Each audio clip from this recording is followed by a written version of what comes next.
नमस्कार दोस्तों, मैं लालचंद सैनी गुरुशरण क्लासेस के यूट्यूब चैनल पर आपका हार्दिक स्वागत।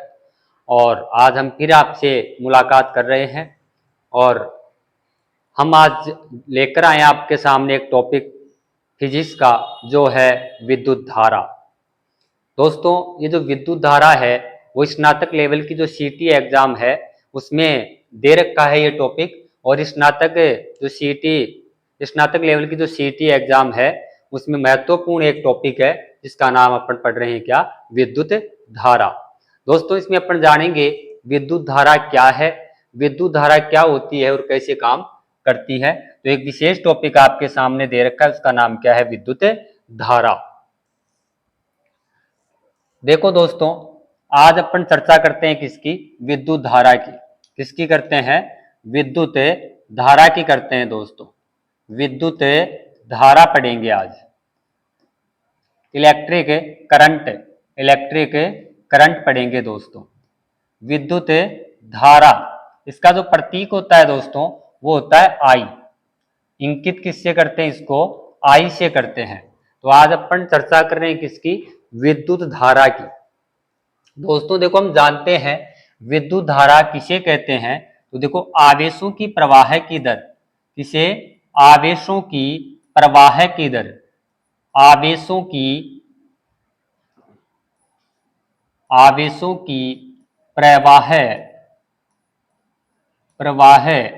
की दर क्या कहलाती है दोस्तों, विद्युत धारा कहलाती है। आवेशों की प्रवाह की दर क्या कहलाती है, विद्युत धारा कहलाती है। देखो दोस्तों, हमने कहा था जब जब अगर परिभाषा में दर शब्द जुड़ा हो तो मतलब समझ जाना बटेवे में क्या लगेगा, सूत्र में समय लगेगा। तो आवेशों की प्रवाह की दर क्या कहलाती है, विद्युत धारा कहलाती है दोस्तों। तो देखो, आवेश का मतलब, आवेश की हम परिचर्चा करेंगे दोस्तों कि आवेश क्या है। यहाँ पर परिभाषा में आवेश आया है तो इसका अपन व्याख्या सहित हल करेंगे। आवेशों की प्रवाह की दर क्या कहलाती है, विद्युत धारा। तो हम कह सकते हैं कि विद्युत धारा बराबर है, हमने कहा किसकी, आवेशों की प्रवाह की दर। तो ऊपर कौन आ जाएगा, आवेश। क्या आ जाएगा दोस्तों, आवेश बटावा में कौन आ जाएगा, समय आ जाएगा दोस्तों। कौन आ जाएगा, समय। तो सूत्र क्या हो गया, विद्युत धारा बराबर है आवेश बटावा क्या होता है, समय। आवेशों की प्रवाह की दर मतलब ये हो गया Q। आवेश का प्रतीक होता है Q और समय का प्रतीक होता है T। तो क्या हो गया, Q अपॉन T।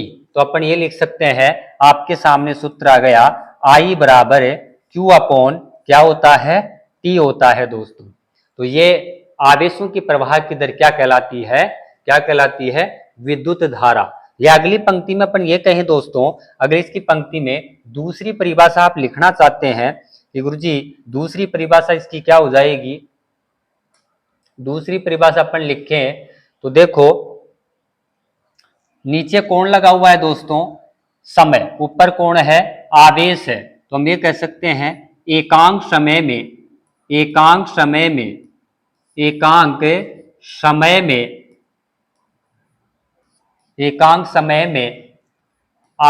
की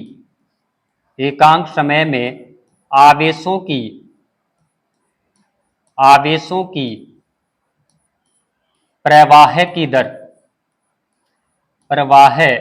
की दर, एकांक समय में आवेशों की प्रवाह की दर क्या कहलाती है दोस्तों, विद्युत धारा कहलाती है। एकांक समय मतलब ये आपके सामने है कि हमने कहा परिभाषा बनाओगे तो एकांक समय में आवेशों की प्रवाह की दर क्या कहलाती है, विद्युत धारा कहलाती है। समझ गए, विद्युत धारा किसे कहेंगे कि आवेशों की प्रवाह की दर या एकांक समय में या प्रति सेकंड में आवेशों की प्रवाह की दर क्या कहलाती है, विद्युत धारा। दोस्तों, इसमें आपके सामने एक शब्द आया है, उसका नाम क्या है, आवेश है।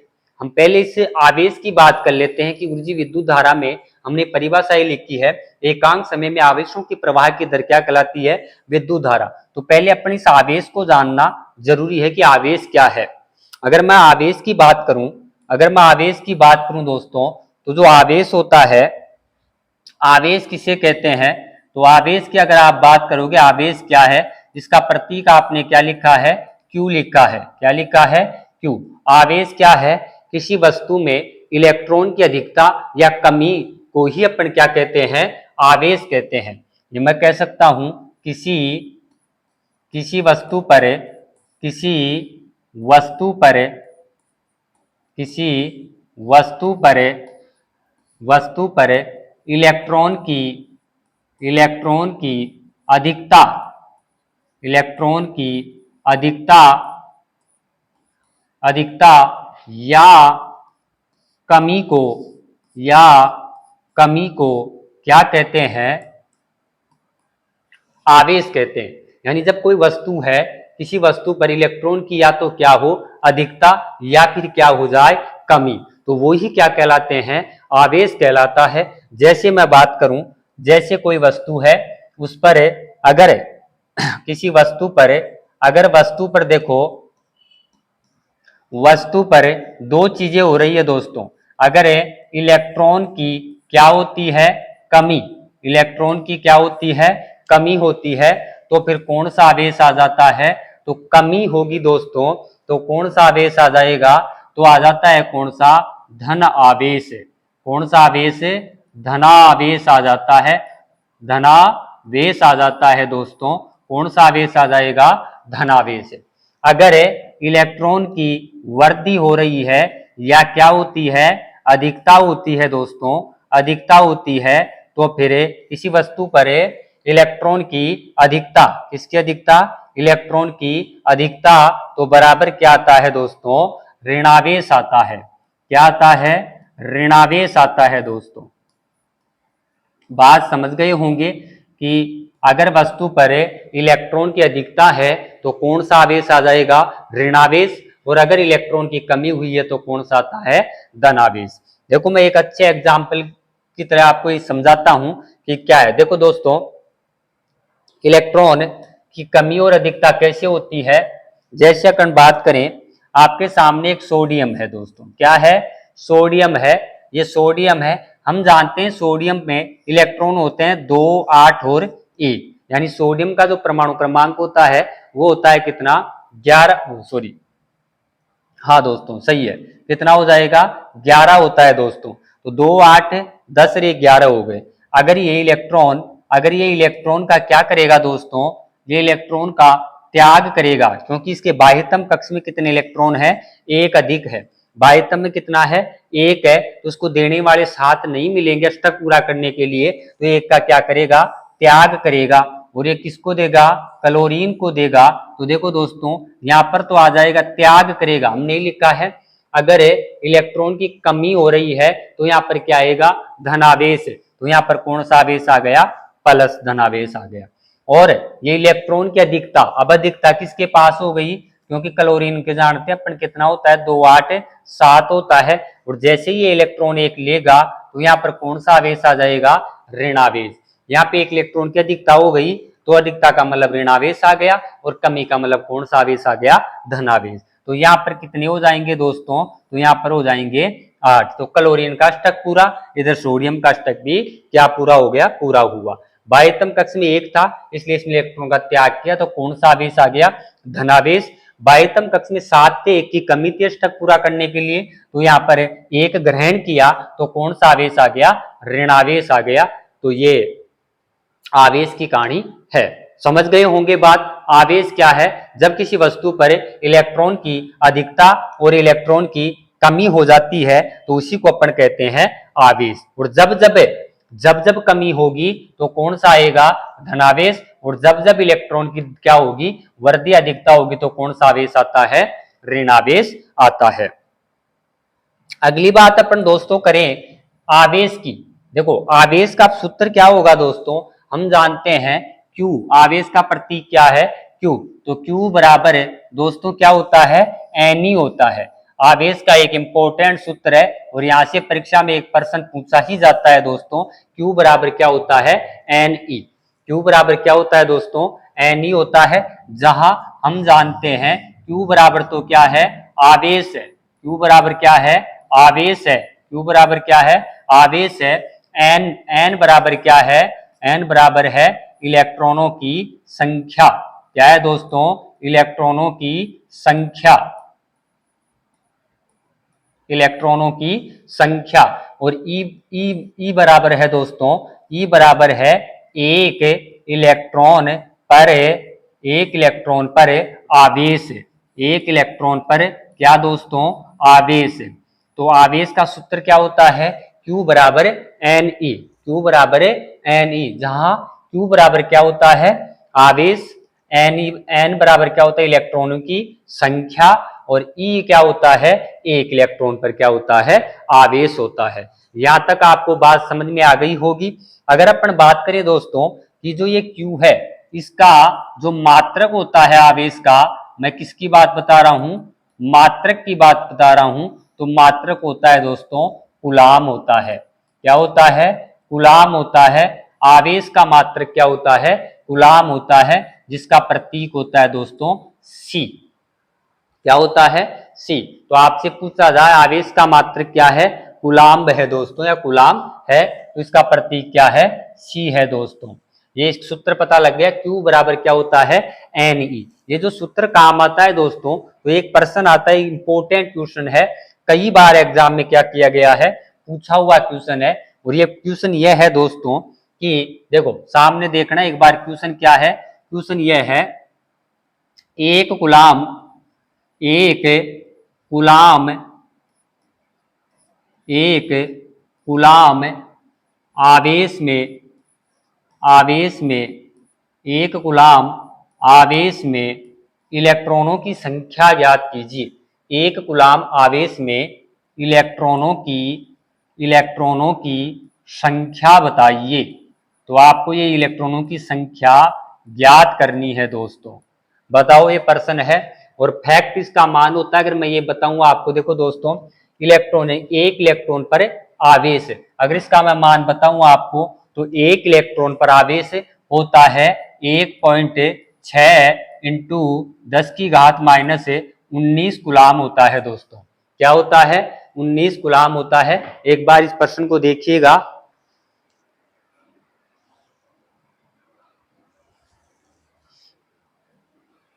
हाँ दोस्तों, तो एक इलेक्ट्रॉन पर आवेश कितना होता है? 1.6 इंटू 10 की घात माइनस 19 गुलाम होता है। अब प्रश्न यह है, एक गुलाम आवेश में इलेक्ट्रॉनों की संख्या आपको बतानी है। इलेक्ट्रॉनों की संख्या आपको क्या करनी है? बतानी है दोस्तों। देखो आपके पास क्या क्या चीज दे रखी है। हमारे पास दे रखा है, देखो, एक गुलाम आवेश, यानी Q बराबर क्या है? एक गुलाम है। Q बराबर क्या दे रखा है? एक गुलाम में इलेक्ट्रॉनों की संख्या पूछ रहा है। तो एक इलेक्ट्रॉन पर आवेश हम जानते हैं कितना होता है? 1.6 इंटू 10 की घात माइनस 19 क्या होता है? गुलाम होता है। और इलेक्ट्रॉनों की क्या पूछ रहा है? संख्या। तो इसका मान क्या होता है? n। तो n बराबर आपको क्या करना है? ज्ञात करना है। हल करो दोस्तों। हम जानते हैं सूत्र क्या होता है? Q बराबर है Ne। Q बराबर क्या होता है? Ne। ये n आपको ज्ञात करना है। ये बराबर के इधर आएगा तो जो सात वाली संख्या होती है वो हमेशा कहां पर आ जाती है? नीचे। तो सूत्र बन गया Q अपॉन E बन गया। बैठ रही है क्या बात? एक गुलाम आवेश में इलेक्ट्रॉनों की संख्या ज्ञात करनी है। सूत्र हम जानते हैं, Q बराबर क्या होता है? Ne। Q बराबर क्या होता है? Ne। दे क्या रखा है? Q बराबर एक गुलाम और एक इलेक्ट्रॉन पर हम जानते हैं आवेश कितना होता है? 1.6 इंटू 10 की घात माइनस 19 गुलाम। तो ये लिख दिया, n ज्ञात करना है। n का मतलब होता है इलेक्ट्रॉनों की संख्या। यहां पर आपने सूत्र रख दिया। सूत्र रखने के बाद में मान रखते हैं अपन। तो मान क्या रखोगे दोस्तों? Q जानते कितना है? एक गुलाम। कितना दे रखा है? एक गुलाम दे रखा है, बटावा एक गुलाम दे रखा है, बटावा इलेक्ट्रॉन पर आवेश कितना है? 1.6 इंटू 10 की घात माइनस 19 क्या होता है? गुलाम। अब इसको आप भाग दोगे तो देखो, पॉइंट को अपन हटाएंगे यहां से। इस पॉइंट को आप हटाओगे तो यहां पर क्या लग गया? शून्य लग गया। भाग नहीं जा रहा तो हम लिख देंगे दोस्तों, भाग नहीं जा रहा, तो देखो भाग नहीं जा रहा तो आपके पास आ जाएगा, लिखते जाना, भाग नहीं जा रहा तो भाग टू में पॉइंट लग जाएगा, फिर पॉइंट के बाद में कितना हो गया यहाँ पर, क्या हो गया दोस्तों, भाग टूट की शून्य आ जाएगी। और अगर आप करोगे, सॉरी यहाँ पर आप करोगे क्या, पॉइंट हटाया 10 हो गया, भाग नहीं जा रहा तो क्या लगाओगे, भाग टूट की शून्य रह जाएगा, फिर पॉइंट लगाओगे, पॉइंट के बाद में क्या करना है आपको, क्या करना है, शून्य लगाया तो कितना हो गया 100, 16 छिगाणी 96, कितना हो गया 16 छिगाणी 96, बच गया कितना 4, फिर वापस शून्य लगाया तो कितना 40, 40 में कितना का भाग दिया 16 का, तो 16 चौक 16 दूनू 32, 16 दूनू 32, बच गया कितना 8, क्योंकि यहाँ पर कितना आ गया था 40, कितना बच गया 8, कितना हो गया 80, 16 पंजे 80, कितना आ गया 16 पंजे 80, ये इसको काटने पर पूरा हो गया 16 पंजे 80। बटावा में क्या लगा हुआ है, बटावा में क्या लगा हुआ है, ये 16 का भाग दिया तो बराबर हो गया, 10 की घात कितनी बच रही है 19, ये ऊपर जाएगी दोस्तों, ये ऊपर जाएगी तो आपके पास मान कितना आ गया 0.625 इंटू 10 की घात, ये माइनस में ऊपर जाएगी तो किस में हो जाएगी, प्लस में, तो प्लस कितना आ गया 19 आ गई। अब एग्जाम में कई बार पूछा हुआ है तो ये मान भी आपका क्या है सही है, ये मान भी आपका क्या है सही है, बाकी इसका मान करेक्ट अपन ज्ञात करते हैं। तो देखो इस पॉइंट को आप इधर लाओगे तो आपके पास आ जाएगा 6.25 इंटू 10 की घात कितना 18, तो ये आपके साथ क्या आ गई दोस्तों, एक कूलाम आवेश में इलेक्ट्रॉनों की संख्या कितनी होती है 6.25 इंटू 10 की घात 18 होती है। बैठ गई होगी बात। देखो दोस्तों ये प्रश्न था आपके सामने, एक कूलाम आवेश में, एक कूलाम आवेश में इलेक्ट्रॉनों की संख्या ज्ञात करनी थी, दे रखा है आपके पास क्या है, Q बराबर एक कूलाम, इलेक्ट्रॉनों, एक इलेक्ट्रॉन पर आवेश कितना होता है 1.6 इंटू 10 की घात -19 कूलाम, और एन की संख्या आपको ज्ञात करनी थी, इलेक्ट्रॉनों की संख्या आपको ज्ञात करनी थी। क्यों सूत्र लगाया, Q बराबर Ne, वैसे फैक्ट मान होता है इसका, एक इलेक्ट्रॉन में 6.25 इंटू 10 की घात 18 इलेक्ट्रॉन होंगे, कई बार यहाँ से पूछा हुआ प्रश्न है। एनी रखा, पक्षांतरण किया तो क्यू अपॉन क्या आ गया ई, मान आपने रखा तो कितना था एक कूलाम था, भाग नहीं जा रहा था तो आपने क्या लगा दिया, भाग टूट के शून्य, पॉइंट लगाने के बाद में शून्य बढ़ाया तो 10 हो गया, 10 में भी भाग नहीं गया तो आपके एक पॉइंट शून्य और बढ़ा दिया तो 100 हो गया, 16 पंजे 16 छिगाणी 96, तो कितना आ गया 6 बार गया, 4 बचा, 40 में कितनी बार गया 2 बार गया, और फिर 80 में 5 बार गया, और ऊपर जाएगा तो ये माइनस का किस में हो जाता है प्लस में, तो आपके पास उत्तर आ जाएगा 6.25 इंटू 10 की घात 18 इलेक्ट्रॉनों की संख्या है। हम ये कह सकते हैं एक इलेक्ट्रॉन या एक कूलाम आवेश में इलेक्ट्रॉनों की संख्या कितनी होगी, तो 6.25 इंटू 10 की घात 18 होंगी दोस्तों। बैठ गई होगी बात, आगे चलते हैं दोस्तों। देखो हम किसकी बात कर रहे हैं, आवेश की, यह प्रश्न आपके हल हो गया होगा। अगर मैं बात करूं दोस्तों किसकी, आवेश की, तो एक नोट आपके पास आवेश का है कि नोट क्या है कि जो आवेश होती है दोस्तों, आवेश होती है वो एक स्थानांतरित राशि है। आवेश क्या है, आवेश, आवेश स्थानांतरित राशि है दोस्तों। आवेश कैसी राशि है, स्थानांतरित राशि है, आवेश स्थानांतरित राशि है, आवेश स्थानांतरित राशि है। कैसे है दोस्तों, जैसे मैंने कहा था यहाँ पर आपके पास Na है, सोडियम है, आवेश एक स्थान से दूसरे स्थान पर क्या होता है चलता है। तभी तो हमने कहा कि आवेशों की प्रवाह की दर को आप क्या कहते हैं, विद्युत धारा। तो समझ गए होंगे आवेश कैसा होता है, स्थानांतरित होता है, एक जगह से दूसरे जगह जाने वाली राशि है। अगली बात करें तो जो आवेश होता है, जो आवेश होता है दोस्तों, आवेश होता है वो क्या होता है, एक निस्सर राशि है। आवेश क्या है, एक निस्सर राशि है। निस्सर राशि का मतलब यह है अगर दोस्तों जैसे मैं कहूं निस्तर राशि का मतलब है ये गतिशील होगा तो भी उसका मान उतना ही रहेगा, और अगर वो स्थिर है तो भी उसका मान क्या रहेगा, उतना ही रहेगा, बदलेगा नहीं। जैसे गति के कारण उसका मान नहीं बदलेगा, जितना मान उसका है उतना ही रहेगा, यानी गतिशील होगा तब भी उतना ही रहेगा, और अगर स्थिर है आवेश तो भी उतना ही रहेगा। जैसे एक आवेश एक कूलाम, जैसे अपन कहे Q बराबर कितना होता है 1.10⁻⁻19 कूलाम होता है एक इलेक्ट्रॉन पर आवेश, तो इलेक्ट्रॉन गति करेगा तो भी उतना ही रहेगा, और अगर इलेक्ट्रॉन स्थिर है तो भी उस पर आवेश उतना ही रहेगा। तो आवेश एक क्या है, निस्तर राशि है। अगली अगर बात करें तो आवेश जो होता है, आवेश एक संरक्षित राशि है दोस्तों। आवेश एक क्या है, संरक्षित राशि है, संरक्षित राशि है। ये ऊर्जा नियम का नियम चलता है वैसा इसमें है, संरक्षित क्या है, राशि है। कभी इसमें क्या नहीं एक रूप से दूसरे रूप में बदला जा सकता है। जब त्याग होगा, जब इलेक्ट्रॉन का त्याग होगा तो वहां पर कौन सा आवेश आ जाएगा, वहां पर धनावेश आ जाएगा, और अगर ग्रहण कर रहा है तो वहां पर कौन सा आ जाएगा, ऋणावेश, यानी ऋणावेश धनावेश ऋणावेश धनावेश ऐसे बदलता रहेगा, लेकिन कभी खत्म नहीं होगा और बनाया नहीं जा सकता, ये संरक्षित राशि है। अगली बात करें दोस्तों तो ये जो आवेश होता है, आवेश होता है वो एक क्वांटीकृत राशि यानी क्वांटम राशि है।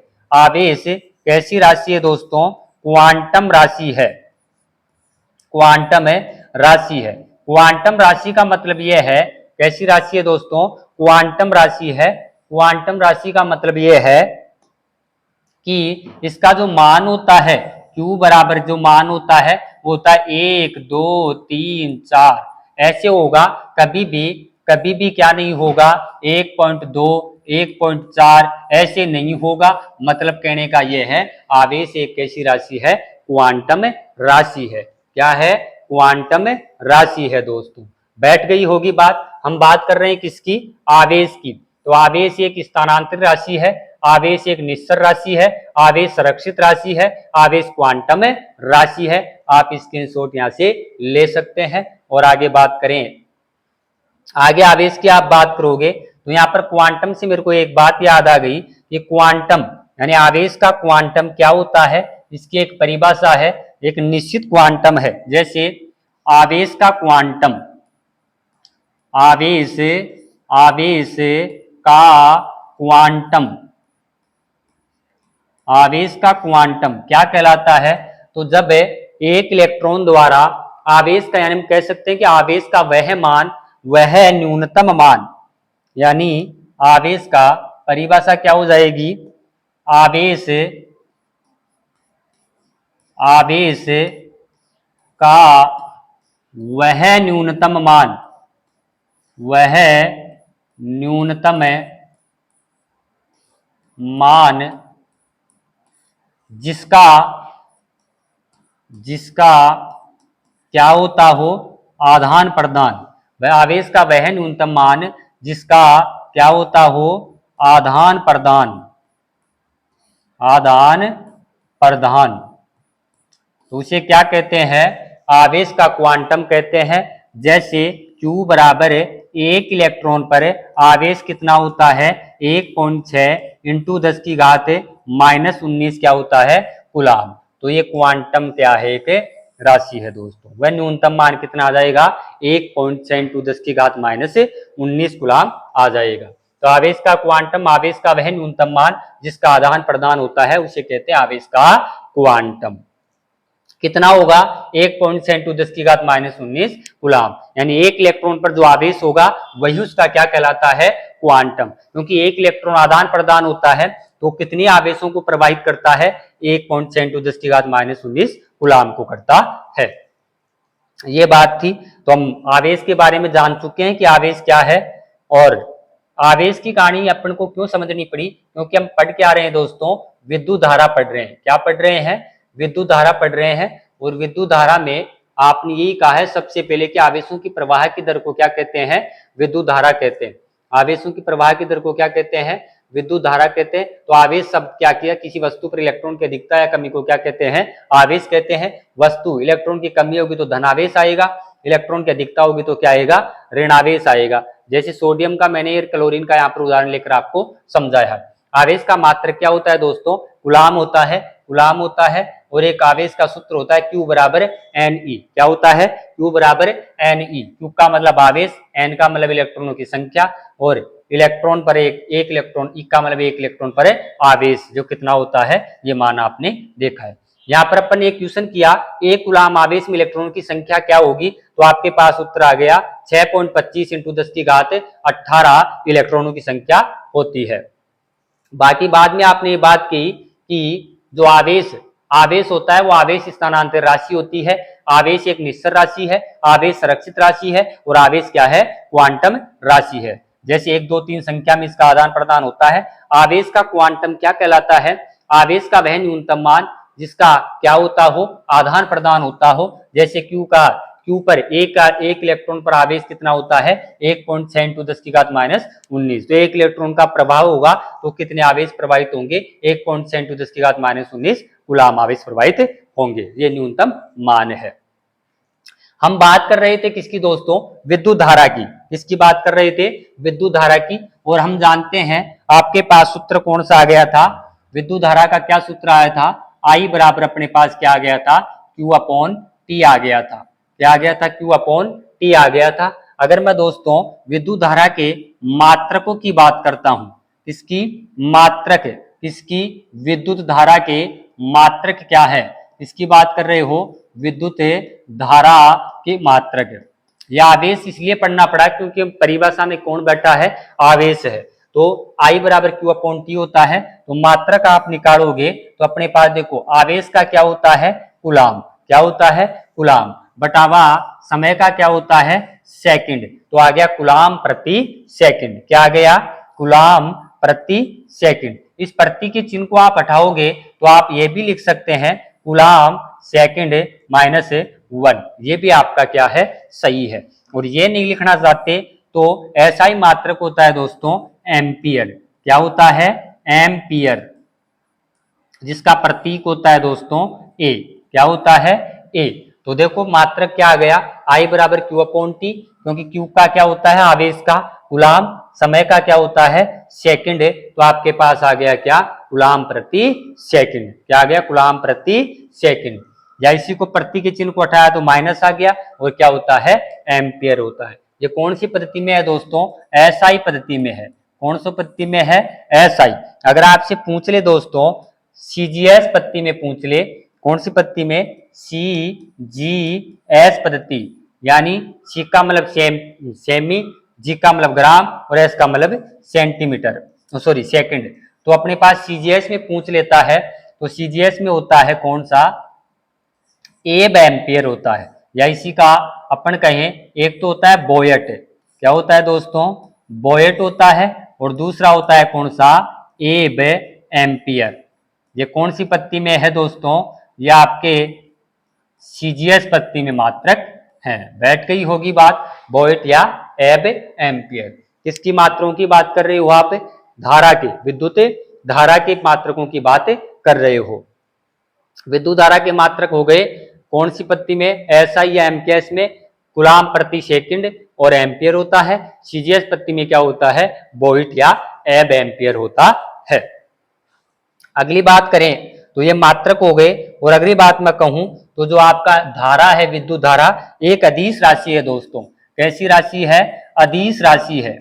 कैसी राशि है, अदिश। क्यों, क्योंकि अदिश क्यों है, क्योंकि विद्युत धारा में परिमाण के साथ दिशा का बोध नहीं होता है। तो विद्युत धारा एक कैसी राशि है, अदिश राशि है। विद्युत धारा कैसी राशि है दोस्तों, अदिश राशि है। तो ये बात किसकी थी, विद्युत धारा की थी दोस्तों।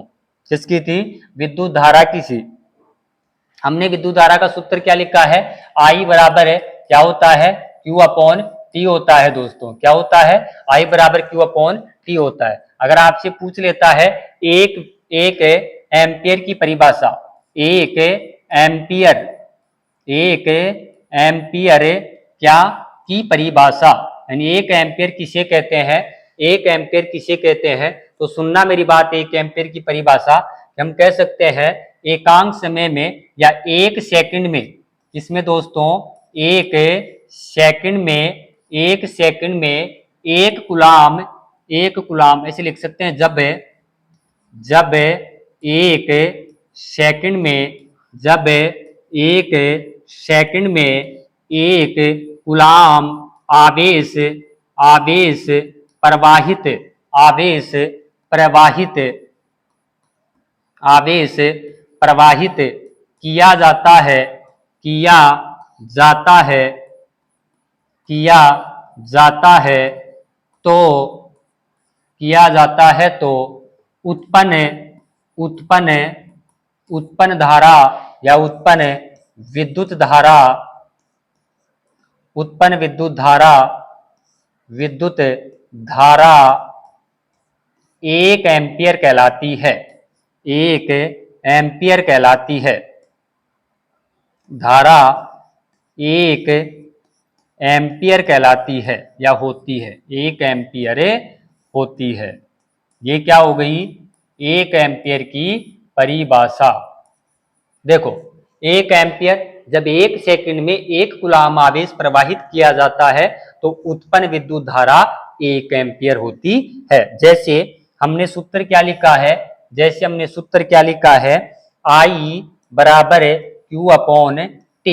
1 सेकंड तो बराबर हम लिख सकते हैं, देखो 1 सेकंड में कितना कूलाम, एक कूलाम आवेश प्रवाहित किया जाता है तो बराबर कितना आ जाएगा? 1 एम्पियर आता है। तो यही क्या हो गया? 1 एम्पियर की परिभाषा हो गई। बैठ गई बात है कि 1 एम्पियर की परिभाषा क्या होगी? जब 1 सेकंड में एक कूलाम आवेश प्रवाहित किया जाता है तो उत्पन्न विद्युत धारा क्या कहलाती है? 1 एम्पियर कहलाती है। क्या कहलाती है? 1 एम्पियर कहलाती है। आगे देखें तो अब देखो, एक आपके पास सूत्र आया तो एक यहां पर क्या है? प्रश्न है कि जब किसी चालक तार में ट्यूशन, देखो दोस्तों ट्यूशन क्या है कि हम कहें जब किसी चालक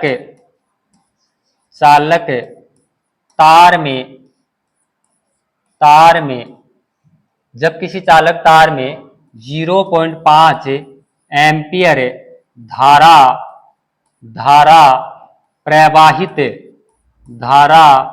प्रवाहित जब किसी चालक तार में 0.5 एम्पियर धारा 0.5 एम्पियर धारा 10 मिनट तक प्रवाहित की जाती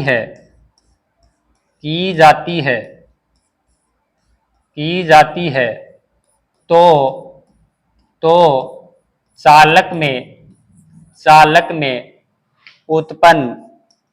चालक में उत्पन्न आवेश की गणना कीजिए। 1 ही मिनट में आपको क्या करना है दोस्तों? क्योंकि सूत्र आपने पहले देख लिया है और इसका हल आपको करना है। देखो प्रश्न क्या है? जब किसी चालक तार में 0.5 एम्पियर धारा 10 मिनट तक प्रवाहित की जाती है तो चालक तार में उत्पन्न आवेश की गणना कीजिए। करो भाई दोस्तों, जल्दी करो।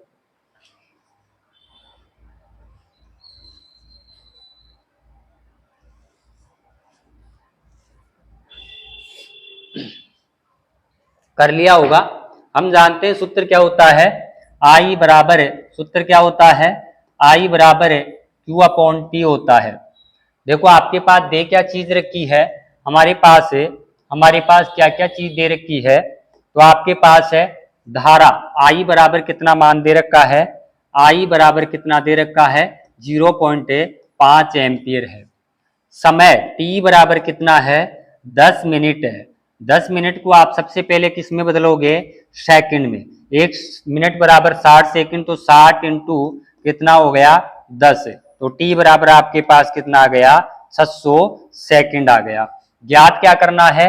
Q, ज्ञात क्या करना है Q, तो रख दो मान Q बराबर है, हम जानते हैं क्या होता है IT, Q बराबर पक्षांतर करोगे तो Q बराबर है, ये Q इधर आएगा तो I किसके गुणा में चला जाएगा T के समय के, Q बराबर IT, तो Q बराबर है I का मान कितना है 0.5 इंटू समय कितना है 600 सेकंड है, 600 सेकंड है, तो उत्तर आपका आ गया Q बराबर है कितना आ जाएगा 300 कूलाम उत्तर आ जाएगा। जब भी किसी संख्या को 0.5 से गुणा करनी हो तो उस संख्या का आधा कर दो, उत्तर अपने आप आ जाएगा। तो कितना हो जाएगा 300 कूलाम आपका क्या आ गया उत्तर आ गया। बैठ गई होगी दोस्तों यहां तक बात आपके, यह आपका क्या आ गया उत्तर आ गया। अगली अगर हम बात करें, आगे अपन बात करें विद्युत धारा, ये प्रश्न था I बराबर Q अपॉन क्या हो गया T। अब दोस्तों अगर मैं ये कहूं आपसे, हमने आवेश का सूत्र भी क्या देखा था Q बराबर N ही देखा था, तो क्या मैं धारा का सूत्र ये रख सकता हूं क्या I बराबर हम जानते हैं Q अपॉन T होता है, तो ये नहीं हो गया क्या NE अपॉन क्या हो जाएगा T, तो ये भी किसका है एक विद्युत धारा का सूत्र हो गया। Q बराबर NE होता है, Q का मान आपने कितना रख दिया NE रख दिया, तो क्या आ गया I बराबर Q अपॉन T, या फिर क्या हो गया NE अपॉन T आ गया। बैठ गई बात, तो आप स्क्रीनशॉट ले सकते हैं, प्रश्न को आप क्या कर सकते हैं हल कर सकते हैं एक बार।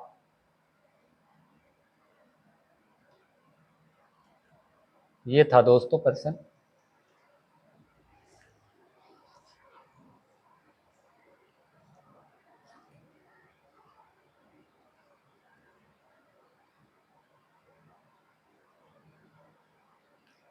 अगली बात देखो, अगली अपन चर्चा करें,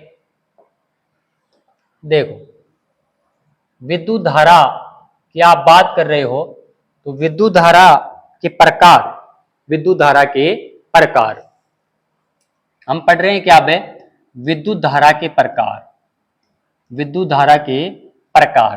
तो विद्युत धारा कितने प्रकार की होती है, दो प्रकार की होती है। विद्युत धारा कितने प्रकार की हो गई, दो प्रकार की होती है। एक जो प्रकार होता है वो होता है कौन सा प्रत्यावर्ती धारा। विद्युत धारा के प्रकारों में पहली कौन सी होती है प्रत्यावर्ती धारा, इसको कहते हैं दोस्तों AC अल्टरनेटिव करंट, प्रत्यावर्ती धारा। दूसरी होती है वो कौन सी दिष्ट धारा, दिष्ट धारा, इसको कहते हैं डायरेक्ट करंट DC। AC और DC नाम सुना होगा, विद्युत धारा के प्रकार होते हैं दो, AC और DC। AC और DC कितने प्रकार हो गए दो, AC और DC। इस धारा की अपन बात करें कि प्रत्यावर्ती धारा क्या है, तो जो प्रत्यावर्ती AC की आप बात कर रहे हो तो किसे कहते हैं, जो समय के साथ, जो समय के साथ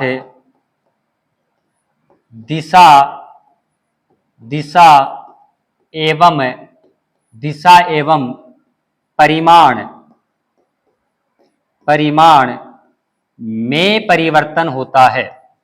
जब समय के साथ दिशा एवं परिमाण में परिवर्तन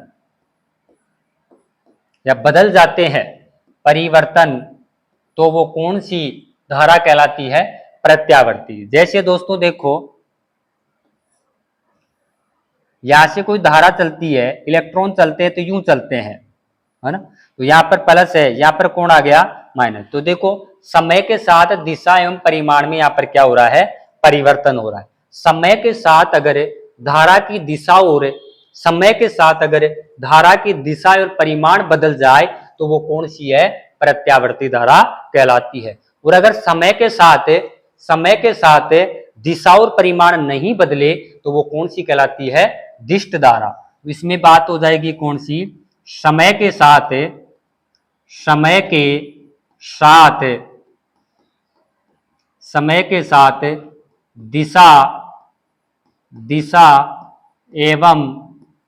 दिशा एवं परिमाण अपरिवर्तित अपरिवर्तित, तो वो कौन सी कहलाती है? दिष्ट धारा। जैसे अपन बात करें कि एक सीधी ऐसे चलता है दोस्तों, इसमें इसमें समय को दिशा, दोनों समय के साथ दिशा और परिमाण में कोई परिवर्तन नहीं होता है, तो ये कौन सी कहलाती है? दिष्ट धारा कहलाती है। अगर अपन बात करें तो समझ में आ गई होगी, समय और दिशा के साथ अगर परिमाण, समय के साथ दिशा और परिमाण में परिवर्तन हो रहा है तो वो कौन सी है? एसी है, अल्टरनेटिव करंट है, प्रत्यावर्ती है। और समय के साथ दिशा और किसमें परिमाण में परिवर्तन नहीं हो रहा है तो वो कौन सी होती है? वो कौन सी कहलाएगी? दिष्ट डायरेक्ट। अगर अपन बात करें अगला अंतर इसमें, तो ये जो आती है आपके घरों में काम में लेते हैं अपन, अपने घरों में कौन सी काम में लेते हैं? एसी, अल्टरनेटिव करंट, घरों में काम में लेते हैं। घरों में कौन सी काम आती है? एसी यानी प्रत्यावर्ती। और ध्यान रखना दोस्तों, जो एसी है वो घरों में कितनी हर्ट्ज की लेते हैं? 50 हर्ट्ज। घरों में काम में ली जाने वाली प्रत्यावर्ती धारा की आवृत्ति पूछ लेता है तो कितनी होती है? 50 हर्ट्ज की। और विभवांतर पूछ लेता है V बराबर, तो वो कितना आता है? 220 वोल्ट लेते हैं दोस्तों, 220 वोल्ट। यानी कहने का मतलब घरों में कौन सी काम में लेते हैं? प्रत्यावर्ती धारा, जिसकी आवृत्ति कितनी होती है? 50 हर्ट्ज, और उसका विभवांतर कितना होता है, यानी वोल्ट कितने होते हैं? 220 वोल्ट की काम में लेते हैं। ये जो आपकी डीसी है वो काम आती है दोस्तों, जैसे सेल और कहां पर आती है? बैटरी में आती है। सेल और कहां पर आती है? बैटरी में। सेल एवं कहां पर काम आती है? बैटरी में, जिसकी आवृत्ति कितनी होती है? एफ फ्रीक्वेंसी बराबर कितनी होती है? 0 हर्ट्ज होती है दोस्तों। सेल और बैटरी में काम में लेते हैं, आवृत्ति कितनी होती है? 0 हर्ट्ज। घरों में कौन सी काम में लेते हैं? प्रत्यावर्ती, जो घरों में आवृत्ति कितनी होती है? 50 हर्ट्ज। विभवांतर कितना होता है? 220 वोल्ट रखा जाता है। बैठ गई होगी बात। ये थी कौन सी? धारा के प्रकार कितने हो गए? 2। एक तो कौन सी? प्रत्यावर्ती, और एक कौन सी? डीसी। अगर देखो दोस्तों, यहां से एक बहुत इंपॉर्टेंट क्वेश्चन पूछा जाता है और जो अपन वर्तमान में काम में भी लेते हैं। देखो क्या है प्रश्न, जैसे अब हम घरों में कौन सी लेते हैं?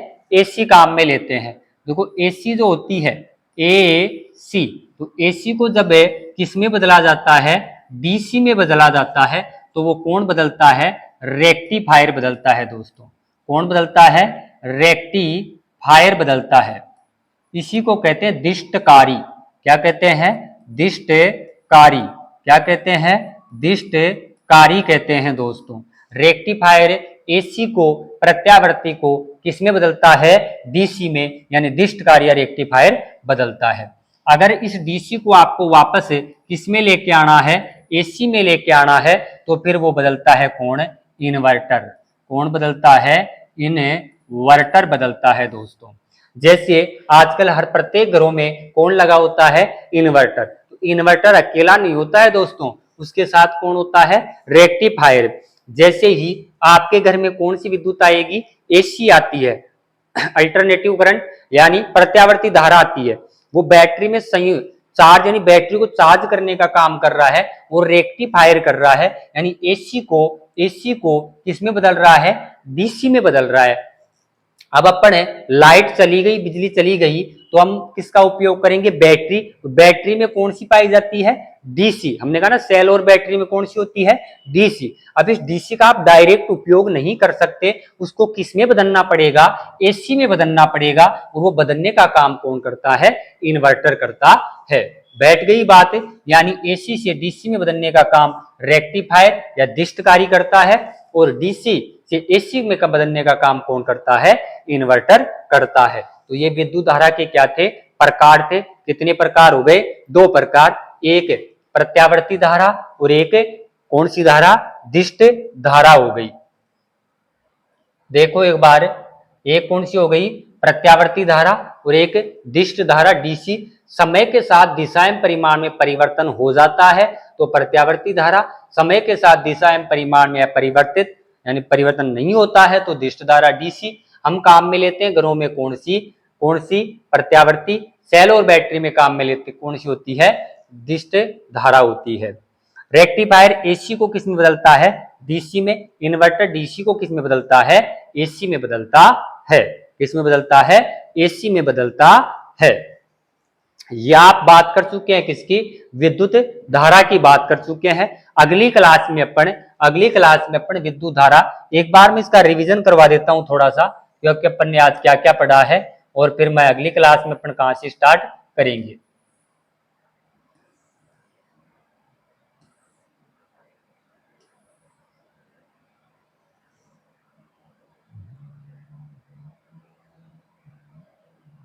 देखो, हमने आज पढ़ा है विद्युत धारा। क्या पढ़ा है, विद्युत धारा। इजी टॉपिक है समझने के बाद में। विद्युत धारा, आवेशों की प्रवाह की दर को अपन क्या कहते हैं, विद्युत धारा। विद्युत धारा का सूत्र हो गया दोस्तों, आवेश बटावा समय, Q अपॉन T हो गया। I बराबर Q अपॉन T हो गया। एक आया, दूसरी परिभाषा अपन ने देखी, एकांक समय में आवेशों की प्रवाह की दर को अपन क्या कहते हैं, विद्युत धारा। आवेश क्या होते हैं दोस्तों, आवेश क्या होते हैं कि किसी वस्तु पर इलेक्ट्रॉन की अधिकता या कमी को ही क्या कहते हैं, आवेश। वस्तु पर इलेक्ट्रॉन की कमी हुई तो मतलब कौन सा चार्ज, आवेश को इंग्लिश में कहते हैं चार्ज। कौन सा चार्ज आएगा, धनावेश। और अगर इलेक्ट्रॉन की अधिकता हो गई तो कौन सा आएगा, ऋणावेश आता है। फिजिक्स में उल्टा चलता है, धनावेश का मतलब यहाँ पर कमी होगी दोस्तों, धनावेश का मतलब जुड़ता नहीं है। अधिकता का मतलब यहाँ पे जुड़ेगा नहीं, क्या होता है, ऋणावेश। यहां पर हो जाता है, जैसे उदाहरण अपने देख लिया, सोडियम इलेक्ट्रॉन त्यागता है, देता है, बाहर निकलता है तो धनावेश आ रहा है। और क्लोरीन अगर एक इलेक्ट्रॉन ग्रहण कर रहा है, अधिकता हो रही है उसके पास, तो वो क्या आता है, ऋणावेश आता है। Q सूत्र होता है आवेश का, Q बराबर Ne, मात्रक होता है कूलाम। Q का मतलब आवेश, N का मतलब इलेक्ट्रॉनों की संख्या, और एक इलेक्ट्रॉन पर हम जानते हैं दोस्तों आवेश कितना होता है, 1.6×10⁻19 कूलाम होता है। इसी के बाद अपन ने एक प्रश्न किया, एक कूलाम आवेश में इलेक्ट्रॉनों की संख्या ज्ञात की, जो Q बराबर दे क्या रखा था, Q बराबर 1 कूलाम। इलेक्ट्रॉनों की, एक इलेक्ट्रॉन पर आवेश कितना होता है, 1.6×10⁻19 कूलाम। ज्ञात क्या करना था, इलेक्ट्रॉनों की संख्या। इस प्रकार अपन ने इसका क्या किया, हल। और एक आपके पास उत्तर आ गया 6.25×10⁸। उत्तर ये भी सही है आपका, लेकिन इसको आप पॉइंट को इधर लेके जाओगे तो संख्या क्या हो जाती है, घट जाती है घातों की। जब जब आप घात से दूर जाते हो तो घात बढ़ती है, घात की ओर पॉइंट को लेके आते हैं तो घातों की संख्या घट जाती है। अगली बात अपन ने की थी, आवेश एक कैसी राशि है, स्थानांतरित राशि है। आवेश एक निश्चर राशि है, आवेश एक संरक्षित राशि है, आवेश एक क्वांटम राशि है। आवेश का क्वांटम क्या था, आवेश का वह न्यूनतम मान जिसका आदान प्रदान किया जा सकता हो। तो जैसे 1.10⁻⁻19 कूलाम को एक आवेश का क्या कहते हैं, क्वांटम कहते हैं। अगली बात अपन ने की, आई बराबर सूत्र, मात्रक निकालने के लिए आई बराबर हम जानते हैं Q अपॉन T होता है। तो कूलाम प्रति सेकंड किसका मात्रक आ गया, विद्युत धारा का, या इस प्रति के चिन्ह को उठाया तो माइनस आ गया, एम्पियर हो गया। सीजीएस पत्ती में मात्रक क्या होता है, वोल्ट या सब एम्पियर होता है। और एक विद्युत धारा कैसी राशि है, अदिश राशि है दोस्तों, इंपॉर्टेंट है याद रखना। जो विद्युत धारा है कैसी है, अदिश राशि है। कैसी होती है, अदिश राशि होती है। और 1 एम्पियर की बाद में आपने परिभाषा लिखी, जब 1 सेकंड में 1 कूलाम आवेश प्रवाहित किया जाता है तो उत्पन्न विद्युत धारा कितनी होगी, 1 एम्पियर होती है। जैसे I बराबर Q अपॉन T, 1 सेकंड में 1 कूलाम प्रवाहित किया तो उत्पन्न धारा कितनी हो गई, 1 एम्पियर की ये परिभाषा हो गई। अगली बात आपने देखी, क्वेश्चन था, जब किसी चालक तार में 0.5 एम्पियर धारा प्रवाहित 10 मिनट तक प्रवाहित की जाती है तो चालक में उत्पन्न आवेश की गणना कीजिए। तो I बराबर Q अपॉन T था, मान दे रखा था 0.Q ज्ञात आपको करना था, 0.5 × 10 कितना कर दिया, 600 क्यों आया, क्योंकि आपने 10 मिनट को किस में बदल दिया, सेकंड में। तो 300 कूलाम आपका क्या आ गया, उत्तर आ गया। एनसीईआरटी बेस पर है दोस्तों, Q बराबर Ne, हम जानते हैं Q बराबर Ne होता है, तो I बराबर Q अपॉन T होता है। Q का मान यहाँ पर अपन ने क्या रख दिया, Ne, तो एक विद्युत धारा का पूरा क्या आ गया, सूत्र आ गया। विद्युत धारा के आपने बाद में पढ़े क्या, प्रकार, विद्युत धारा के क्या पढ़े, प्रकार। विद्युत धारा के जब प्रकार पढ़े तो कितने प्रकार होते हैं? दो।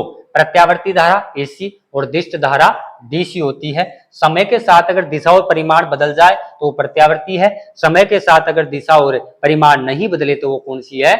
दिष्ट धारा है दोस्तों। यार एक इसका ऐसा बनेगा और इसका, क्योंकि समय के साथ में दिशा और परिमाण में कोई परिवर्तन नहीं हो रहा है, यहाँ पर दिशा और परिमाण में क्या होता है? बदलाव आता है। ये अपन प्रत्यावर्ती कहां पर लेते हैं? घरों में काम में लेते हैं, जिसकी आवृत्ति कितनी होती है? 50 हर्ट्ज होती है। विभवांतर कितना होता है? 220 वोल्ट होता है। ये सेल और बैटरी में यूज में लेते हैं, जिसकी फ्रीक्वेंसी कितनी होती है? 0 हर्ट्ज होती है। अगली बात आपने देखी कि जो आपका एसी होती है उसको डीसी में बदलने का काम कौन करता है? रेक्टिफायर, जिसको अपन डिस्टकारी कहते हैं।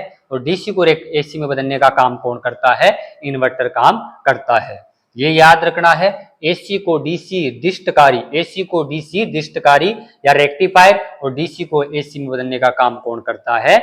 इन्वर्टर करता है। अगर आपसे पूछा जाए कि जो ट्रांसफार्मर होते हैं वो एसी और डीसी में बदलने का काम नहीं करते हैं, केवल वो क्या करते हैं दोस्तों? जो ट्रांसफार्मर अपने खेतों में लगे होते हैं विद्युत सप्लाई करने के लिए, वो केवल विभवांतर का नियमन करते हैं। किसका नियमन करते हैं? वोल्टता का नियमन करते हैं।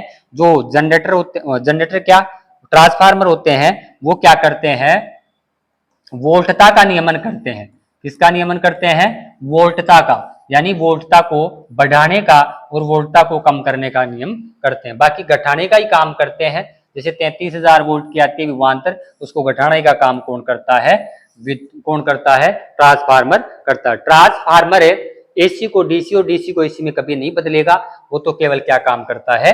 वोल्टता नियमन का काम करता है। अगली क्लास में अपन पढ़ेंगे इससे आगे की बात, जो विद्युत धारा परिपथ पढ़ेंगे। क्या पढ़ेंगे? विद्युत धारा का परिपथ। विद्युत धारा के परिपथ से संबंधित उपकरण कौन कौन से होते हैं? जैसे बल्ब का उपकरण आप देखते हैं दोस्तों, यूं होता है। जैसे प्रतिरोध का उपकरण आपको देखते हैं, ऐसा चिन्ह होता है। तो ऐसे अपन पढ़ेंगे क्या? विद्युत परिपथ के उपकरण, विद्युत परिपथ क्या होता है, इसके उपकरण क्या होते हैं, और विद्युत परिपथ में यानी विद्युत धारा को कौन कौन से संयोजनों में प्रवाहित करवाया जाता है। जैसे श्रेणी क्रम, पार्श्व क्रम हम पढ़ेंगे, विभव और विभवांतर, ये अपन देखेंगे कब? अगली क्लास में। तो आगे देखते रहना है और अपनी क्लास को शेयर और लाइक करें और अन्य विद्यार्थियों को पहुंचाएं। और क्लास आपको अच्छी लगती है तो लाइक शेयर जरूर करें और हमें मोटिवेट करते रहें। बस, जय हिंद, जय भारत।